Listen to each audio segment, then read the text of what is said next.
Hello and welcome everyone. I'm your host, Ali, CEO and co-founder of Knowde. Today's guest is Deb Fronczak. Her career spans 32 years of diverse experiences in manufacturing operations, engineering, technology, and most recently as Chief Procurement Officer, all with 3M. Deb continues to work. She's currently sitting on the board of several companies, including a chemical manufacturer, a company in manufacturing, and another one in the coating space. You've certainly kept busy. Deb, maybe before we jump into today's conversation, share a little bit more about your background. Sounds good. Thanks, Allie.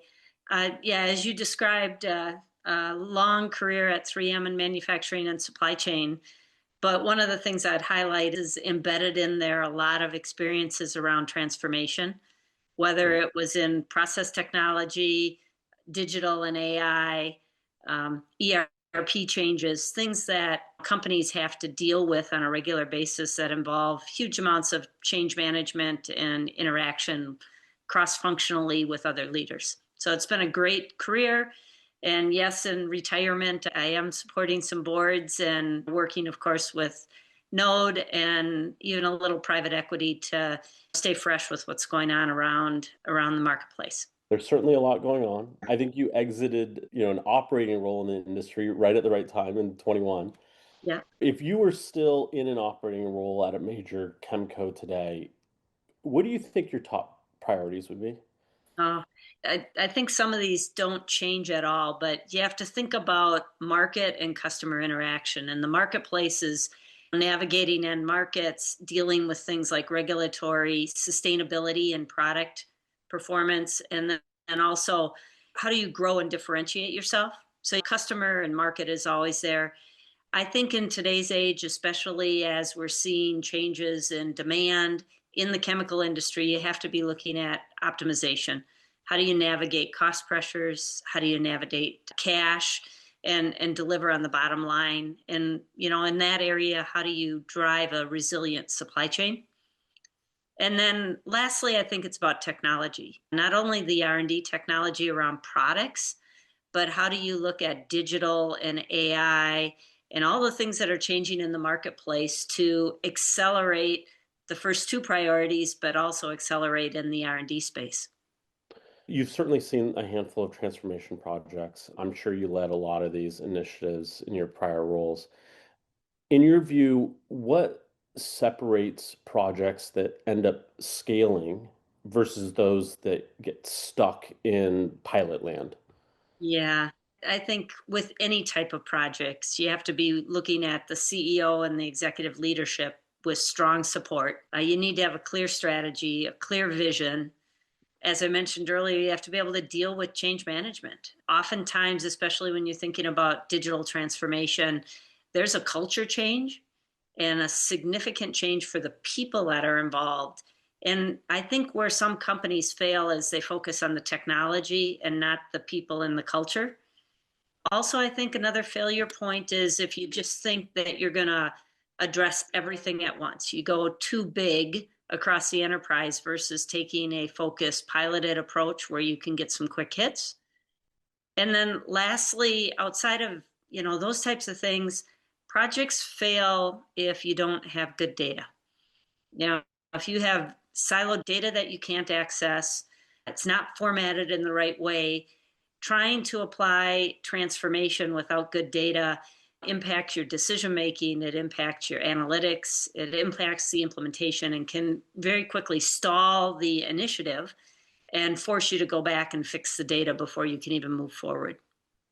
A lot of times that problem is certainly overlooked. People see the shiny object and they just want that and they don't realize like all the foundational things that need to be in play. I liked your comment around people and culture and what you said around that sometimes people get too anchored on the technology rather than the problem they're trying to solve. And I can't agree with that enough, especially in the world that we're living in right now. There's so many buzzwords and it's hard to keep up with all the acronyms and all this sort of stuff. And I hear a lot of executives saying, let's just go chase that trend and implement it. And it's okay, but what problem are we trying to solve? Because at the end of the day, if it's not tied to an executive initiative that's funded and people really care about, that is how you get stuck in pilot land. Yep. Absolutely. And one of the things that I think especially in this digital AI space is something for companies to consider is how do you embed that technical expertise with the leadership? Because oftentimes your leadership is from a generation where this is not common. You know, Yep. the terminology, I just think of 5 years ago, we had a lot of executive leaders that did not understand what data automation was. So I think one of the things you can do to help succeed is make sure you have the technical expertise embedded with the leadership so they understand the terminology, understand the goals, the objectives. In today's environment, a lot of folks are very much anchored on the short term. Mhm. And if there's not a calendar year ROI on this investment, then it can be much more challenging to get it funded. Yep. You were whispering into one of your CEO's ears right now and said, and they were debating this balancing act of short-term ROI versus investing for the long term. What advice would you be giving them? Yeah, it's a great question. I think first and foremost, CEOs need to understand that this is a continuous investment. It's not a single project. And I learned that from my experience at 3M is you might envision a focused project, but then you build off of it and you build off of it. So you enable the next step in the evolution with digital. Um, Absolutely balancing quick hit ROI types of projects with the long term strategy in parallel is very important because the ROI drives some investment return, also helps you build momentum and helps the people in the organization see where the quick hits can impact their day to day so they're more on board with the long-term strategy. And I think about quick hits, just automating some of the workflows or using AI in a marketing campaign or even using AI to drive fraud reduction. Those are things you can get a really quick hit on while looking more at that end-to-end strategy, which in some companies involves changing to a cloud solution for the long term, or might be looking at how's that whole customer interface look, which is going to be much longer than a 6-month project. For sure. I mean, this industry has been sort of anchored by SAP, and there's always this like perception that it's got to be multi-year and a massive investment. But there's a lot of low-hanging fruit. And what you just brought up in terms of just automating basic workflows, Yep. just to make people's lives a little bit easier. There's so many of these opportunities around sales and customer service and procurement and supply chain. It's an endless number of remedial workflows that should be automated and can easily be automated today. Maybe not 5 years ago, but today they can. Right. And so, I can't agree with that more. There's lots of things that they can be doing to drive short term. Yeah. When you sit back and you think about all the applications of AI or data-driven tech, what would you be focused on right now? I might be a little biased with my background around supply chain and operations, but I think the application and the business model around customer interaction is probably the one that's the most prevalent, especially in the chemical industry.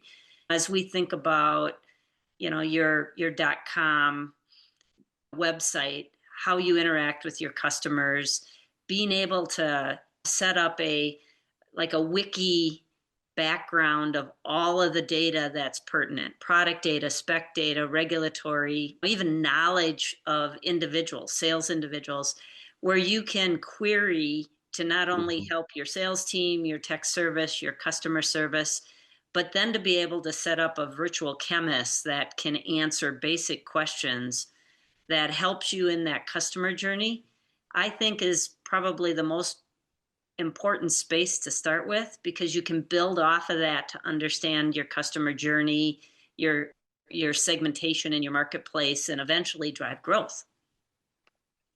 When you said virtual R&D, right?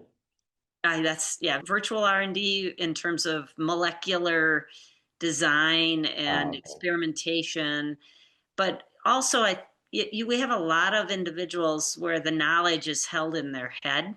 Yep. So the advantage of AI and machine learning is you can pull all that information out and have it queryable.